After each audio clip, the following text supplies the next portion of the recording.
Là, on va parler de Batman Amère Victoire de Jeff Lubb et Tim Sale. Alors, je suis tombé en amour pour Jeff Lubb et Tim Sale. Alors, l'histoire, c'est la suite, ouais, d'un long Halloween. Mais j'avais pris un pied, mais d'une force, parce que pour le coup, c'est vraiment le Batman que j'aime. C'est-à-dire le Batman détective, le Batman qui suit une affaire de bout en bout. Il y a un criminel à trouver. En fait, alors c'est pareil, je vais essayer de ne pas spoiler, mais en gros, il y a dans un long Halloween, 2 Halloween à, il me semble, le Halloween d'après, il y a quelqu'un qui tue, alors avec un pistolet et une tétine au bout pour faire un silencieux. Et bah, du coup, tout le monde cherche. Donc c'est un peu un Cluedo. On se demande continuellement qui a pu faire ça et qui pourrait être le tueur. Donc ça, c'est génial. Et Batman enquête donc sur cette affaire, accompagné bien sûr hein, de Gordon et compagnie. Donc ça, c'est pour un long Halloween. Et donc on prend la suite. Donc à la fin d'un long Halloween, on sait. Alors, ouais, non, je peux pas le dire, sinon je vais spoiler. Mais on sait qui a tué. Et donc c'est la suite directe. Et c'est finalement les conséquences de ce qu'a fait le tueur, et on repart dans le même genre de scénario, à savoir un espèce de Cluedo géant à la sauce Batman, où on va devoir trouver le tueur. Jusqu'à la fin, on se demandera. Et là, pour le coup, moi au début, quand je l'ai eu la première fois, j'ai eu peur de la grosseur du tome. De la grosse... Ah ouais. Et là, t'es très content que ça fasse. Ça fait 400 pages. Ouais, je pense. Il y a 400 pages. T'as 800 pages avec un long Halloween en tout. Ouais. Et alors, moi, déjà, avant de commencer sur Amère Victoire plus en détail, c'est un peu comme Batman Silence. Je pense vraiment que. Alors, bon, j'ai pas tout lu, bien sûr, sur Batman, mais je pense vraiment que les Batman Amère Victoire, un long Halloween, et chose qui n'a rien à voir parce que c'est Jim Lee, c'est pas du tout Jeff Lubb et Tim Sale. Batman Silence sont des excellentes portes d'entrée. Pour ceux qui connaissent. J'en rajouterai 2 ou 3. Je rajouterai The Killing Joke, année 1. Ouais, année 1. Et The Dark Knight Returns. Alors ouais, mais tu vois... moi je le lirai après celui-là, c'est ce que j'ai fait.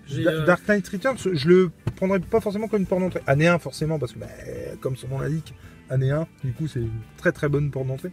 Et après Killing Joke, c'est un one shot, du coup c'est cool. De mémoire, Killing Joke, c'est pareil, faut pas être... Je veux dire ça, en plus je trouve que c'est pour toutes les... Je veux dire, les âmes sensibles peuvent le lire. Ah oui, par rapport au Killing Joke. Alors que Killing Joke, il y a certains trucs. Carrément. Tu vois, tu peux filer ça à un neveu ou sans problème. Celui-ci, ouais. Parce que vraiment, c'est une histoire d'enquête. Alors qu'effectivement, Killing Joke, bon, en le donnant, tu vois, tu le tiens. Puis tu dis, par contre, mon gars, tu feras gaffe. Parce qu'il y a 2-3 cases. Voilà. Mais encore une fois, pas du tout dans le trash, mais plutôt dans le malaisant, quoi. Et voilà. Et Dark Knight, c'est un peu pareil. Et alors, très bon tremplin avec Dark Knight Returns, parce que je ferai un petit parallèle. C'est-à-dire que comme Dark Knight Returns, alors tout le monde l'encense Dark Knight Returns, et a raison, parce que j'ai adoré, hein, et on en parlera peut-être un jour, mais j'ai adoré Dark Knight Returns, mais alors il m'a fallu peut-être une dizaine de pages pour accrocher au dessin. Je trouve vraiment que en gros, il faut quelques pages pour oublier que c'est un genre différent, et l'apprécier à sa juste valeur. Alors, si je peux faire un commentaire par rapport à ce que tu viens de dire, moi justement, j'ai du mal un petit peu avec les comics très récents, surtout sur Batman. Ouais, où c'est trop propre. C'est trop propre. Ouais, moi je suis d'accord. Alors, parfois scénaristiquement ça tient la route, mais alors quand scénaristiquement ça tient pas la route, c'est tellement lisse que ça en devient enfantin en fait. C'est ça. Mais effectivement, le Batman, on le connaît noir, sombre, sale, et du coup, effectivement, All Star Batman, il y a beaucoup ce crayon, complètement, tu vois, saturé quoi, et c'est du ça. coup pas lisse, pas fini. On a l'impression que c'est pas fini. C'est ça que j'adore. Mais c'est vrai que c'est très anguleux Dark Knight Returns, et moi, enfin, il fallait que je me l'encaisse quoi au départ, mais après j'ai adoré, mais il m'a fallu quelques pages. Et c'était un peu pareil pour un long Halloween. Parce qu'on va quand même revenir à Amère Victoire à un moment donné, mais un long Halloween, en fait, j'ai eu un peu de mal au début. Alors, je sais pas si son dessin s'est assoupli ou pas, mais au début, je trouvais que c'était... Alors, rien à voir avec Dark Knight Returns, hein, mais son dessin était beaucoup plus arraché, angulé, enfin voilà. Et du coup, il m'avait fallu quelques pages pour apprécier vraiment. Alors, il y a un autre dessinateur, mais je crois que c'est Kiss. Je mettrai une photo sur le truc, mais où je sens que le jour où je vais lire, je crois que c'est Batman, il a même fait Lobo sur Kiss, où je sens que ça va être très très compliqué à aborder ça, parce que c'est vraiment très très spécial au niveau graphique. Le dessin de Amère Victoire, je trouve qu'il est encore plus souple au final que dans Un long Halloween.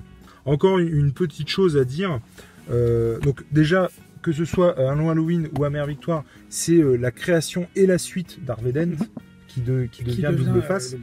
Et donc ça, c'est en ça aussi que c'est chouette. C'est la création. Est-ce qu'on peut pas y avoir un parallèle là-dedans? Mais dans Amère Victoire, donc qui est le deuxième, c'est la création de comment il s'appelle, je crois que c'est Grayson, le Robin, Grayson qui devient Robin. Ouais. Donc est-ce qu'on peut pas y voir un parallèle? Je sais pas, mais en tout cas moi je le vois comme ça. Et si, il faut souligner aussi que, enfin moi j'ai eu cette sensation là, c'est-à-dire que comme dans les Batman de Tim Burton, bon, on en revient toujours au même, mais voilà, où en gros, surtout les Batman de Burton où il s'intéressait beaucoup plus aux méchants qu'aux héros finalement. Dans Burton, on s'intéresse d'abord au Joker, après à Catwoman et au Pingouin. Finalement, Batman devient secondaire quelque part.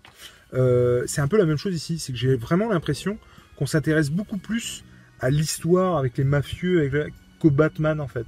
Le Batman, ok, il est parti enquêter, mais on le voit pas vraiment.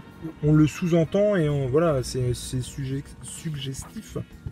Mais il n'y a pas que Batman du côté des gentils entre guillemets qu'on ne voit oui, pas. Voilà. Jim Gordon, oui, on le voit pas énormément. Il est là, mais c'est vrai que c'est vraiment autour de. Ils sont là, ils planent. Mais voilà. Et en tout cas, oui, très très bon. C'est du très très bon, c'est du très très lourd. C'est qu'il y a des moments où on veut se prendre une claque et des moments où on veut trouver ce qu'on aime de Batman ou n'importe quel personnage. Hein, ça marche avec n'importe quel autre personnage. Et là, c'est exactement ça. C'est-à-dire que j'ai pas pris une claque, j'ai pas été étonné. Mais il y a un florilège, voilà, de méchants. On voit le Joker, on voit le Pingouin, on voit l'épouvantail, on voit Catwoman, forcément, on voit vraiment le Sphinx, on voit un florilège de méchants, et comme dans Batman Silence, comme dans un long Halloween, et voilà, et Batman qui enquête, et c'est vraiment ça qu'on veut voir. Donc je peux pas dire que je me suis pris une grosse claque, mais c'est pour moi un des meilleurs Batman de ce que j'ai lu, franchement. Et c'est bizarre de se dire qu'il monte dans le top 5, mais c'est pas celui qui m'a mis plus une claque. Donc voilà. Mais en tout cas, je recommande, je conseille, c'est génial à mettre entre toutes les mains. C'est vraiment du top. Sans hésiter. Ouais, franchement, bien.